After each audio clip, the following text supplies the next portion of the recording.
long time no see. I haven't done a video in a while because my video application called Mozo on my MacBook is flipping out on me. So I can take videos, but they apparently won't load up right now, and it does this to me every once in a while where I have to go back through my videos and I have to use Screencast-O-Matic to re-record them and then load them up from there.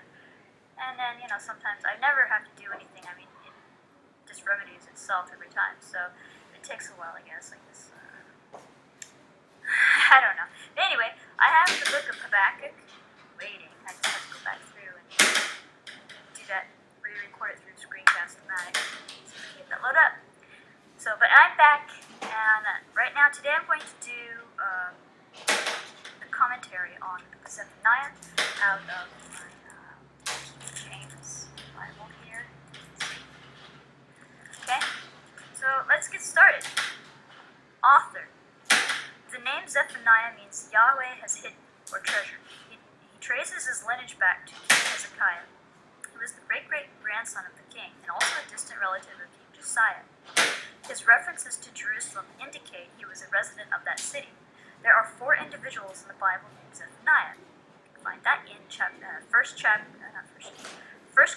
Chronicles chapter 6, verse 36, Jeremiah chapter 21, verse 1, Zechariah chapter 6, verses 10 through 14.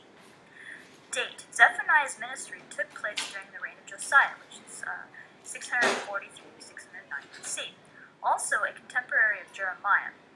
The strong words of Zephaniah to Judah appear to be spoken before the Reformation of Josiah. Josiah was, I think he was 8 years old when he became king. And he kind of restored what his fathers had done. His father and his grandfather had done. They really just, did a number on Israel. Spiritually, anyway. So that's from 621 BC. The Reformation occurred after the Book of the Law was found in the temple. Prior to the Reformation under Josiah, Manasseh and Amon, the 2 previous kings had brought religion and morality to an all-time low in the nation, with much idolatry and great wickedness. The day of the Lord's wrath, chapter 1.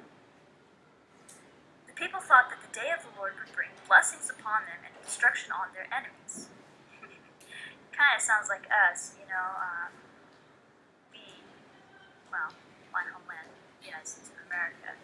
We always say 4th of July, God bless America, but we're not blessing him.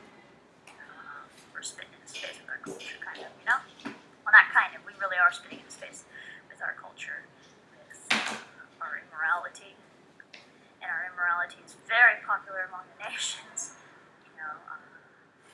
We're copied all over the world. Everybody wants to emulate the United States, and unfortunately, it's the bad things that they want to emulate.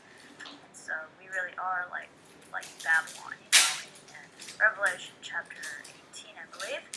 Yeah, we're really like that, just really wicked people right now in this generation.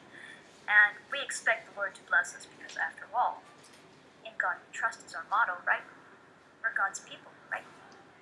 Well, that's what Judah thought as well. Judah and Israel, they thought the same thing. Well, we're the Hebrews. The Lord has chosen us. We're the people of Jacob. He chose Jacob, so he chose us. We're his people. We can do no wrong. No matter what we do, he'll forgive us because we're his people. We're his pride and joy. So they expected blessings from him, even though they were wicked. But the Lord looks at our hearts.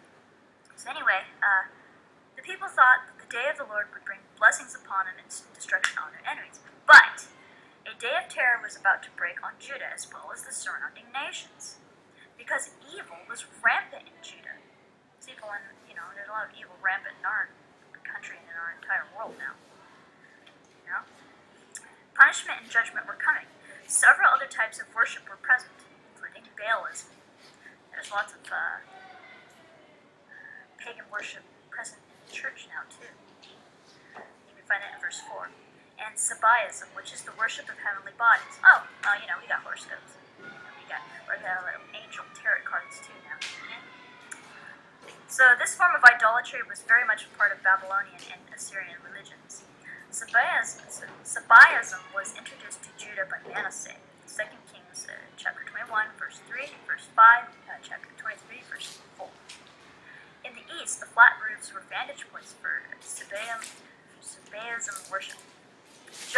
nations, chapter 2. The scope of the impending judgment upon the nations is indicated in this chapter. Several cities of the Philistines are named, verse 4, as well as Ethiopia, located south of Egypt, that's verse 12. God will stretch out his hand and deal with Assyria and its proud capital Nineveh. These lands were desolate within a few years after the destruction of Babylon. Jerusalem's condemnation and redemption. So, it's condemnation for their sins and wickedness, and there's redemption. There's a remnant. Alright? Several charges, this is in chapter 3, several charges are made against Jerusalem. Her people had rebelled against God, were disobedient and failed to be corrected. So, once again, rebelled against God, disobedient, refused to be corrected.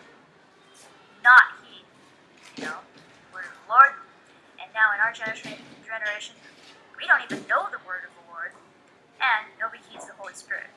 Grieving the Holy Spirit with our wickedness and not listening, Our conscience is pretty much ignored, and the Holy Spirit can't seem to break through our rebellious hearts.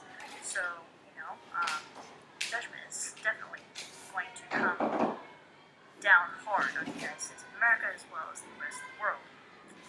Okay? So, anyway, their religion was corrupted, just like now, yes, and society was rotten. God had no alternative. He had no choice. And punishment must come on that city. But there is always a remnant. There's always a remnant. But you know what? This time the remnant's going to be taken out. Okay? Rapture. Rapture's coming. The remnant's going to be removed. For there are those who will be faithful. There are faithful people, even now. There was cause for rejoicing for God will pour out his love in the midst of his people. Israel will be brought back, and promises of the Abrahamic covenant fulfilled. God will honor his covenants with the patriarchs and with David, his servant. Genesis 12, verse 1 through 3. 2 Samuel chapter 7, verse 8 and 16. So, after the time of the Gentiles is up, Christians, faithful Christians, are removed. Then the Lord is going to take Israel. It's going to take those people there. But even them, it's a remnant, So, with that said, I'm going to end this commentary, and I will be back in a little bit with the actual book of Zephaniah. Until then, see you. Bye. God bless.